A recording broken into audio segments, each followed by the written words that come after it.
Bush did not make the decision? Right. I mean, if I'm hearing what you're what saying. I'm saying? Yeah. No, Bush did make the decision. Okay, but what I'm saying is he had told the Europeans, I hear you, I'm not going to do it. But it sounds like he was influenced by the people around him. Oh, no, that could be. Yeah, I don't know whether it was CIA or whether someone explained to him or whether someone said, George, Mr. President, this is a long-standing project. It's not something for a European country to object to. I don't know what happened there, but what I do know is that he came back and told the European leaders, no, we're doing it.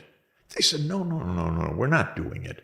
And then they had the NATO summit in Bucharest, and this was 2008, and the Europeans, Chancellor Merkel, the French president, all of them, George, don't do this. Don't do this. This is extraordinarily dangerous. This is really provocative. We don't really need or want NATO right up to the Russian border. Bush pushed. This is a U.S. alliance fundamentally, and they made the commitment Ukraine will become a member of NATO. The dodge was, okay, we won't give them exactly the roadmap right now, but Ukraine will become a member of NATO. Because in those days, the U.S. and Russia met in a NATO partnership, even then, Putin was there the next day in Bucharest saying, don't do this. This is completely reckless. Essentially, this is our fundamental red line. Do not do this. The U.S. can't hear any of this. This is our biggest problem of all, because the neocons who have run the show for 30 years believe the U.S. can do whatever it wants. This is the most fundamental point to understand about U.S. foreign policy. They're wrong. They keep screwing up. They keep getting us into trillion-dollar-plus wars. They keep killing a lot of people. But their basic belief is the U.S. is the only superpower. It's the unipolar power, and we can do what we want. So they could not hear Putin. Even that moment, they couldn't hear the rest of the Europeans. And by the way, they said Georgia would become part of NATO. Again, the only way to understand that is in this long-standing Palmerston-Brzezinski theory. This isn't just haphazard. Oh, why don't we take Georgia? This is a plan. Okay, the Russians understand every single step of this. So another thing goes awry. What goes awry? The Ukrainians don't want NATO enlargement. The Ukrainians don't want it. They're against it. The public opinion said, no, this is very dangerous. Neutrality, it's safer. We're in between East and West. We don't want this. So they elect Viktor Yanukovych, a president that says, we'll just be neutral. And that's absolutely the U.S.'s, oh, what the hell is this? Ukraine? They don't have any choice either. So Yanukovych becomes the enemy of the neocons, obviously. So they start working, of course, the way that the U.S. does. We got to get rid of this guy. Maybe we'll elect his opponent afterwards. Maybe we'll catch him in a crisis and so forth. And indeed, at the end of 2013, the U.S. absolutely stokes a crisis that becomes an insurrection and then becomes a coup. And I know, again, from firsthand experience, the U.S. was profoundly implicated in that. But you can see our senators standing up in the crowd like if Chinese officials came to January 6th and said, yes, yes, go. You know, how would we like it if Chinese leaders came and said, yeah, we're with you 100%. American senators standing up in Kiev saying to the demonstrators, we're with you 100%.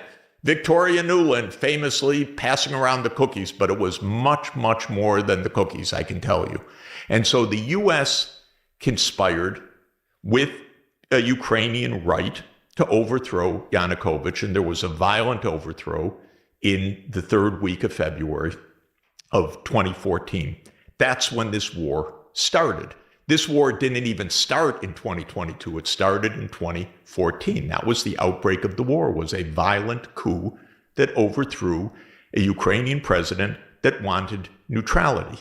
When he was violently overthrown and his security people told him, you're going to get killed, And so he flew to Kharkiv and then flew onward to Russia that day. The U.S. immediately, in a nanosecond, recognized the new government. Oh, this is a coup. This is how the CIA does its regime change operations. So this is when the war starts. Putin's understanding, completely correct in this moment, was, I'm not letting NATO take my naval fleet and my naval base in Crimea. Are you kidding?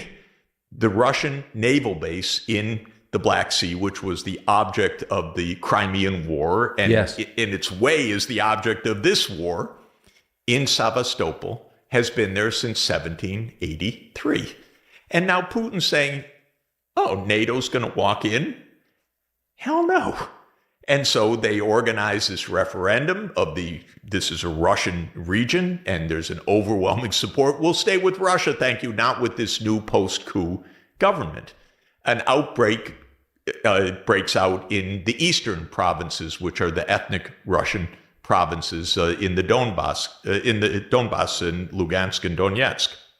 And there's a lot of violence. So the war starts in 2014. So saying something's unprovoked in 2022 is a little bizarre for anyone that actually reads a normal newspaper to begin with. But in any event, the war starts then. And within a year, the Russians are saying very wisely, we actually don't want this war. We don't want to own Ukraine. We don't want problems on our border. We would like peace based on respect for the ethnic Russians in the East and political autonomy, because you, the coup government, tried to close down all Russian language, culture, and rights of these people after having made a violent coup. So we don't accept that. So what came out of that was two agreements called the Minsk I and the Minsk II agreement. The Minsk II agreement was backed by the UN Security Council, and it said that we'll make peace based on autonomy of the Donbass region. Now, very interesting. The Russians were not saying that's ours, we want that, all the things that are claimed every day, that Putin just wants to recreate, he thinks he's Peter the Great, he wants to recreate the Russian Empire, he wants to grab territory. Nothing like that. The opposite. We don't want the territory. We actually just want autonomy based on an agreement reached with the Ukrainian government. So what was the U.S. attitude towards that? U.S. government attitude. U.S. government attitude was to say to the Ukrainians, don't worry about it. Come on, don't worry about it. You keep your central state. We don't want to see Ukraine weakened at all. We just want a NATO in a unified Ukraine. Don't go for decentralization. We tell them to blow off the very treaty that they've signed. Then we accuse Russia of not having diplomacy, by the way, which is, par for the course. Oh, you can't trust them. We blow off every single agreement. We blow off not moving 1 inch eastward. We blow off the anti-ballistic missile treaty. We have so many NATO-led wars of choice in between. I didn't even mention in Syria, CIA attempt to overthrow Assad, in Libya, and so forth. And we blow off the Minsk agreements. And actually, Angela Merkel explained in a rather shockingly frank interview that she gave last year, when asked why Germany didn't help to enforce the Minsk agreement, because Germany and France were the guarantors of the Minsk agreement under something called the Normandy process, she said, well, we just thought this was to give some time to the Ukrainians to build up their strength. In other words, they were guarantors of something in a phony way, and the U.S. was absolutely lying about this. And I know senior Ukrainians who were in government and who were around the government who said to me, Jeff, we're not going to do that. Anyway, that was at gunpoint. We don't have to agree with that. So all that diplomacy was blown off. The war continued. The U.S. pumped in arms, built up armaments, was building up what would be the biggest army of Europe, actually, a huge army. that Russia was watching. What are you doing? You're not honoring Minsk. You're building up this huge Ukrainian army. Paid for by NATO. Paid for by the United States, basically, yes. And in 2021, Putin met with Biden. And then after the meeting, he put on the table a draft Russia-U.S. security agreement. Put it on the table on December 15th, 2021. It's worth reading.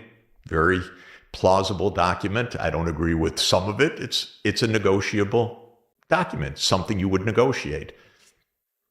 I thought the core of it was stop the NATO enlargement. And I called the White House myself at that point and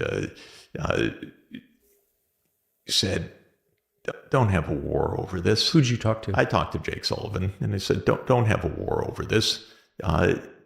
We don't need NATO enlargement for U.S. security. In fact, it's counter to U.S. security. The U.S. should not be right up against the Russian border. That's how we trip ourselves into World War III. No, Jeff, don't worry. No war. There's not going to be a war. Don't worry. We've got a diplomatic approach. I said, Jake, this is a basis for diplomacy. Negotiate. Well, the formal response of the United States is that issues about NATO are non-negotiable. They're only between NATO countries and NATO candidates. No third party has any stake or interest or say in this. Russia, it's completely irrelevant. Again, to use the analogy, if Mexico and China want to put Chinese military bases on the Rio Grande, the United States has no right to interfere. And no interest in it. And no interest in it, and no bilateral. And this was the formal U.S. response in January 2022. So unprovoked, not exactly. So can I 30 years of provocation where we could not take peace for an answer one moment. All we could take is we'll do whatever we want, wherever we want, and no one has any say in this at all. So can I just go back 12, I guess 22 years? Putin told me, and I checked, I think it's true, that he, in Clinton's final days, asked Clinton if Russia could join NATO, which seems almost by definition like a victory. Yeah. NATO exists as a bulwark against Russia. If Russia wants to join the alliance, then you've won, right? Why would the U.S. government have turned that offer down? And do you think that is real? Russia, and actually Europe, used to want, before Europe was completely a kind of vassal province of the United States government, wanted what they call collective security, which was we want security arrangements in which one country's security doesn't ruin the security of another country. And there were two paths to that. There were basically three paths, let's say. One path was what they call the OSCE, the Organization of Security and Cooperation in Europe. Really a good idea. It's Western Europe, Central Europe, Eastern Europe, and former Soviet Union. And the idea was, let's bring us all together under one kind of charter and we'll work out a collective security arrangement. I liked it. I mean, this is what Gorbachev was saying. We don't want war with you. We don't want conflict with you. We want collective security. Second arrangement that actually makes a lot of sense, but people say, is this guy out of his mind? But it actually makes a lot of sense. Gorbachev disbanded the Warsaw Pact. We should have disbanded NATO. Said NATO was there to defend against a Soviet invasion. There's not going to be any Soviet invasion. In fact, after December 1991, there's not even a Soviet Union. We don't need NATO. Why is there NATO? NATO was established to defend against the Soviet Union. Right. So why did it continue after Gorbachev and Yeltsin? The neocons, thankfully, thank you, read the document, it's all explicit. This is our way of keeping our hegemony in Europe. In other words, this is our way of keeping our say in Europe, not protecting Europe, not even protecting us. This is hegemony. We need our pieces on the board. NATO's our pieces on the board.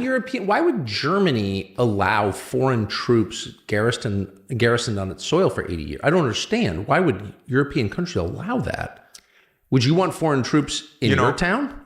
Tucker, when you had your wonderful interview with Putin, he answered everything except once you asked him, what are the Germans seeing in this? And Putin said, I don't get it. And I thought, oh my God, thank you. I don't get it either. Are they just broken by war guilt? Is it masochism? I mean, honestly, no, it's not masochism. It's not war guilt. There are basic mechanisms that I don't understand truly after being around more than 40 years in this and knowing all the leaders, and I know Schultz and I know others. I don't understand it, but when the U.S. has a military base in your country, it really pulls a lot of the political strings in your country. It really influences the political parties. It really pays. I know I'm naive. In other words, the Germans they're not free actors in this. That's the point. If men with guns showed up in your apartment in New York and just camped out there, you probably wouldn't really be the head of your household anymore, would you? It's probably true. But, your question of why would the Germans want this? It's the same question of after the U.S. blew up the Nord Stream pipeline, why wouldn't the Germans have said before or after, why did you do that? This is our economy you just blew up. But they don't. And so they're so subservient to the U.S. interests. It's a little hard to understand because it makes no sense for Europe. But like you said, there are armed people in your house. Maybe that's the bottom line. I've spoken to European leaders who have said to me, I can't quote it because it's so shocking, and I won't quote it because it was said confidentially, but basically, they don't take us seriously in Washington. And I said, yes. I didn't say it was the bubble over my head speaking to a European leader, but maybe if you pushed a little bit, you would be taken more seriously, not in this way of just defeat. But it was said to me in such a sad way. I just felt, oh God, don't tell me that. You're a leader in Europe. But we're occupying their country with soldiers and guns. How could we take them seriously? They're a bitch. I mean, honestly. No, I don't know. It's really sad, and it's doing a lot of damage to. It's doing huge damage to Europe. It's destroying Ukraine, by the way. That's the first point. It's destroying Ukraine. It's doing a lot of damage to Europe. It's wasting a hell of a lot of lives and money in the United States, which the neocons don't count. And almost nobody stands up and talks about it. And your first question about being unprovoked, we even have a story about it. The story's complete bull. It's complete nonsense. It's for people who don't want or don't want to remember anything before February 24th, 2022. But there's a whole long history to this that's absolutely kind of absurd and tragic. I mean, it's absurd. It's utterly tragic. 500,000 Ukrainians dead for nothing. Do you think that's the number? I think that's probably the number, yeah. That's the best number that I know. I mean, we talked about this last night at dinner, but one of the most shocking things, just as someone who lived in Washington, to me, is if you ask any of the senators, as I have, who voted to keep this war going with U.S. tax dollars, how many of your beloved Ukrainians have been killed? They have no idea, and they have no interest in knowing. And they don't care at all. And sometimes they say they don't care. Mitt Romney said, it's greatest bargain, no American lives. Dick Blumenthal said the same thing, basically. This is a great bargain, no American lives. But isn't that evil? I mean, at some point, it's certainly hypocritical. They're telling us we're doing this for Ukraine, for our friends in Ukraine, the standard bearers of democracy. But also, don't you have an obligation to kind of care about the people you kill? I think so. You think so. I think Americans think so. I don't think that the security apparatus thinks so. because the security state, you got to be tough to play that game of risk. You got to know, is there going to be some collateral losses? Millions of people have died in American wars of choice. But if you're a big boy, you can't let that deter you. So I think it's pretty deeply ingrained that a few 100,000 lives here and there, come on, we're talking about who runs the world after all. It's really, really dark. I think it's extraordinarily reckless. Just to circle back, but also, look, if the pretext for all of this is some sort of moral authority, we're for democracy, they're for authoritarianism. This has nothing to do with morality. This has nothing to do with morality. It has nothing to do with Western values. It has nothing to do with American values. It doesn't even have to do with American interests from what I can see, although it says that they say that American interests are at stake. Well, we've spent maybe $7 trillion on these reckless perpetual wars since 2001. Is that really? We've added to the debt. The debt's gone from about 30% of national income to more than 100% of national income. We've had these disastrous wars. Is this America's interest? No. I mean, no. Maybe we could have actually rebuilt a bridge or a road along the way, or destroyed our country. Even had a mile of fast rail in our country or something. But no, we had to spend trillions and trillions on wars. So to my mind, it's all completely perverse. But what I find amazing is that once in a while, you have to look, but once in a while, you'll actually find the truth expressed in such a vulgar way. No, they don't count the Ukrainian lives. They literally say no American lives. We're not even so sure about that, by the way, but Americans have died. Yeah, it's not a large number, but it's some, but they don't tell us the truth about that either. So just to circle back to the provocation, I watched, as a complete non-expert, the administration send the vice president to the Munich Security Conference in February of 2022, when it was clear that things were getting really hot, and watched Kamala Harris say to Zelensky on camera, "We want you to join NATO," when everybody, even me, a talk show host, knew that that was the red line for Putin. So the only conclusion I could reach was they want him to move across the border into Ukraine. They want a war. What is your take? Tucker, just to say, until this moment, every senior official in the U.S. or the Secretary General of NATO, Jens Stoltenberg, says Ukraine will join NATO. And one thing everyone that's listening should understand, Ukraine will never join NATO short of a nuclear war. So, because Russia will never allow it, period. So every time we say it, all we mean is the war continues and more Ukrainians are destroyed. And we're willing to risk nuclear conflict. And some people definitely are, because they're idiots. Really, because my resentment gets very high when we reach that level. But we hear talk about nuclear war these days. We hear we're not going to be blackmailed by this nuclear threat and so forth. Well, God damn it, you better be worried. We're talking about a counterpart that has 6,000 nuclear warheads. We have 6,000 nuclear warheads. We have a lot of crazy people in our government. I know it. I'm adult enough to know, over 44 years of professional life, that there are a lot of intemperate people in our country. We have a lot of allies that say, oh, we can do this. We have a president of Latvia tweeting or Xing or whatever the verb is these days, Russia delenda est. In other words, Russia must be destroyed, playing off of the old Cato the Elder, Carthago delenda est. Carthage must be destroyed. Honestly, a president of a Baltic state tweeting that Russia must be destroyed, this is prudent, this is safe, this is going to keep your family, my family safe. Are we out of our minds? And all through this, Biden hasn't called Putin one time. And I speak to very senior Russian officials. You speak to the most senior Russian official. They say, we want to negotiate. Of course, we'll talk. Zelensky, quote unquote, made it illegal. And the United States says, well, we won't do anything that the Ukrainians don't want. This is insane. by the way, as if this is really between Ukraine and Russia. This is about the United States and Russia. This, everybody should understand.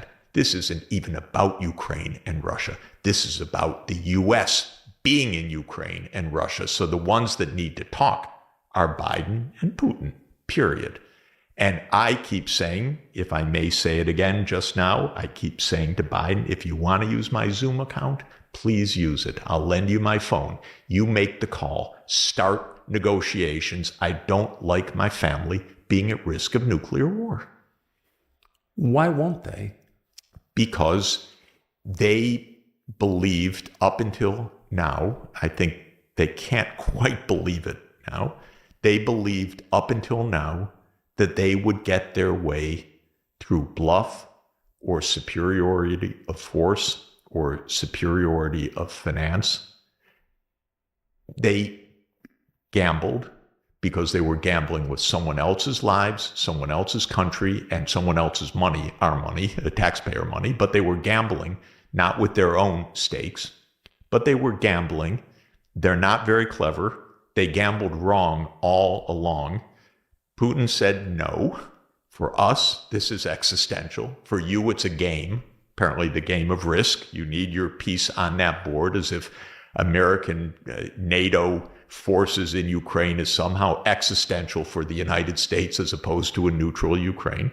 And they thought that they would get their way. And I spoke with senior officials all along who just thought Russia won't object or can't object or will be pushed aside or will fall to its knees with U.S. financial sanctions or will succumb to the U.S. HIMARS and ATACMS.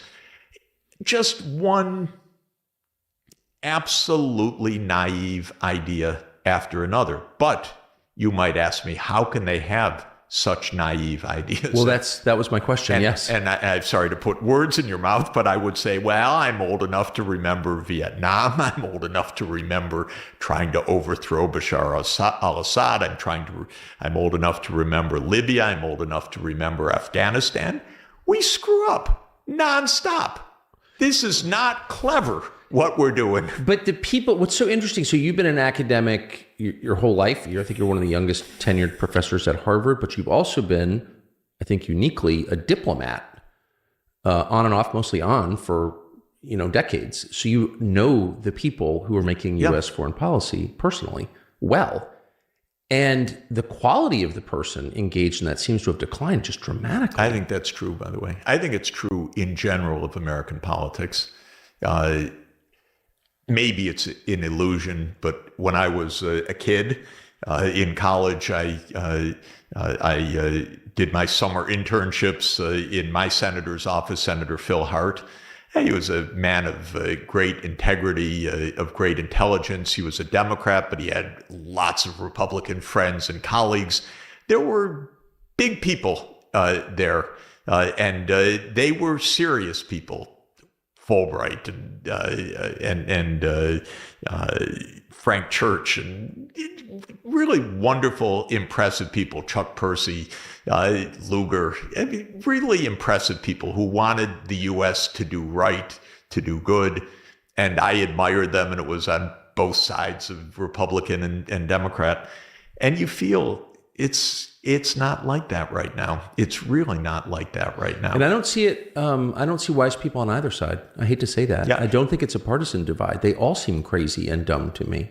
We chatted. Rand Paul's the only one for me that makes sense on foreign policy right now. He says, "Stop this! There's so many damn wars. It's putting us at incredible risk." But you don't hear the Democrats. They line up 100% for more military spending, continue the war. We have people that completely shock me that are saying these stupid things about no U.S. lives, as if Ukrainian lives don't matter.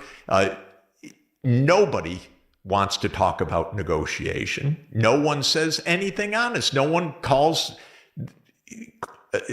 one even wants the truth out of the White House or the executive branch, which is another role of Congress, which is don't take us for a ride. We're an independent separate, equal part of government. And it used to be that Congress kind of resented when the executive branch lied to it. Yes.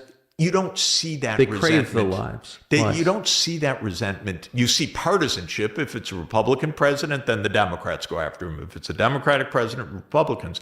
But nobody from one's own party even tells their president, stop bullshitting us. Yes. And that's very serious. Well, and these are not small lies. So the two of the biggest lies are that Ukraine can win, whatever that means, never defined, push Russia back to its January 2022 border, and two, that Ukraine will join NATO. And neither one of those things is true. They're not only not true, if you are able to watch you or someone outside the mainstream, it becomes obvious that these aren't true. But if you follow Admiral Kirby in the White House every He's day, a liar. lying with a smirk on his face, which I can't stand because he can't even control his smirk because he tells us, I'm lying, as he's talking. It's unreal. But if you read the New York Times, which is sad and pathetic, you won't know. But if you actually listen to any independent outlets, which I do because I'm traveling in the world most of the time, actually, not in the U.S., you know that these things are obvious. Someone asked me a couple days ago, Ukraine's getting blasted on the battlefield now. Some days are 1,500 dead, typical 1,000 dead. Russia has, air superiority, artillery superiority, missile superiority, everything. And the Ukrainians are getting blasted. And now the U.S. press is reporting, the Ukrainians are, falling back, and the tone has suddenly changed. So someone asked me a couple of days ago, why did this sudden change on the battlefield occur? And I said, excuse me? He said, yeah, why did this sudden change? He said, there's no sudden change. This whole trend has been obvious for more than 2 years. We're in a war of attrition, and the bigger party is blasting the hell out of the smaller Much bigger one. party. Much bigger Exactly. party. But you wouldn't know it by any of our narrative, official, congressional, or our kind of mainstream media, because they don't tell the truth but even after it's staring you in the face, then maybe they'll say something that's a little bit true. That just feels like North Korea to me, or what you imagine North Korea is, this news vacuum where everybody is under these huge misimpressions. Like nobody has any reference point in the truth at all. People don't even know they're being lied to. You travel constantly. Is this the most sort of cut off country from an information perspective in the world? When I'll give an example. When the U.S. put on sanctions on Russia in March 2022, just after the beginning of this latest phase of the war that started in 2014, I know senior U.S. financial officials, and we've got them. This is going to crush them. I said, I don't think so. I was in Latin America last week. They're not going to do this. I was in India the week before that. It's not going to go like that. So what happened was the only ones that applied the sanctions are Europe, the United States, and a few allies in East Asia, Japan, Korea, Australia, New Zealand, Singapore. The rest of the world said, we're not part of that. We don't sign up to this. We don't like this. We don't agree with the NATO enlargement. We don't like this narrative. And the sanctions proved to be, pretty useless compared to what this grandiosity of the U.S. strategists thought.